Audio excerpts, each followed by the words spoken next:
શાકભાજીમાંથી ઝાડ અને છોડ. તો આપણે બધાએ ઝાડ અને છોડ વાવ્યા ને? હવે એનું આપણે કેવી રીતે ધ્યાન રાખવું એ શીખ્યા. હવે એનો ઉપયોગ આપણે ખોરાકમાં કરીશું.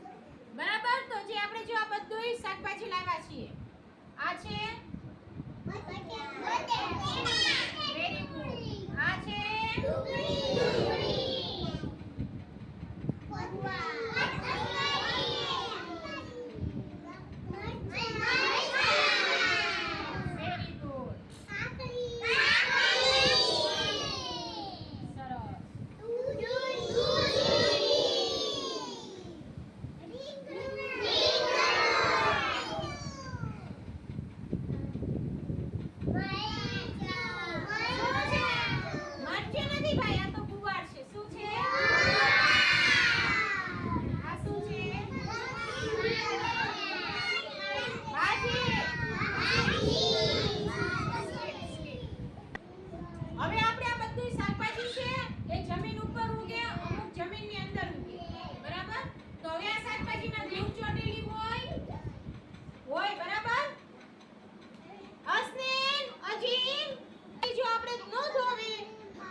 ધોવું પડે.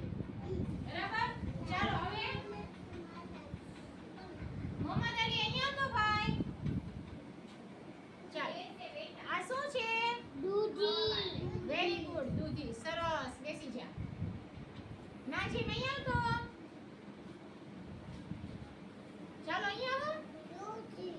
આ શું છે? દૂધી. શું છે? સરસ. બેસી જા. આયશા આ શું છે? આયશા કોથમરી. સરસ. ચાલો અસ્નેના શું છે? ડુંગળી. ડુંગળી. Very good. પણ કેવી ડુંગળી છે?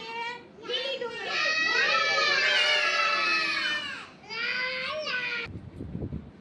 અહીંયા કરે હલીમા અહીંયા બેટા. ચાલો હવે આમાં આપણે પાણી લીધેલું છે. બધાયનું ધ્યાન અહીંયા. કોઈએ બોલવાનું નથી. બધાએ શાંતિથી સાંભળવાનું છે. બેસી જજો મેર અહીંયા. ચાલો હવે આ બટેકા છે અહીંયામાં ધોવો. તો જો આ બટેકા ઝુમેર ધોવે છે. અહીંયા નજીક નહીં આવવાનું. જગ્યાએ બેસી જુઓ. હા ધોવો ધો. જો હવે આ બટેકું આપણે ધોઈએ તો જો બટેકામાંથી બધી ધૂળ આપણે સાફ થઈ ગઈ. બટેકામાંથી ધૂળ સાફ થઈ ગઈ. પણ પાણી કેવું થયું? ધૂળ વાળું, ગંદુ. બરાબર? હવે એ જ રીતે આપણે કોથમીર જુઓ. કોથમીરની અંદર જુઓ છે ધૂળ. મોહમ્મદ બતાય છે ધૂળ. છે ધૂળ આમાં. હવે એ ધૂળ આપણે ન ધોઈએ અને સીધું કાપીને નાખીએ તો આપણા શાકમાં બધું ગંદુ જાય ને. તો આપણે જો આ કોથમીર ધોવી તો કોથમીર સાફ થઈ ગઈ. પણ એનું પાણી કેવું થયું? તો આપણે બધું શાકભાજી ધોઈને વાપરવું જોઈએ જેથી આપણા જે ખોરાક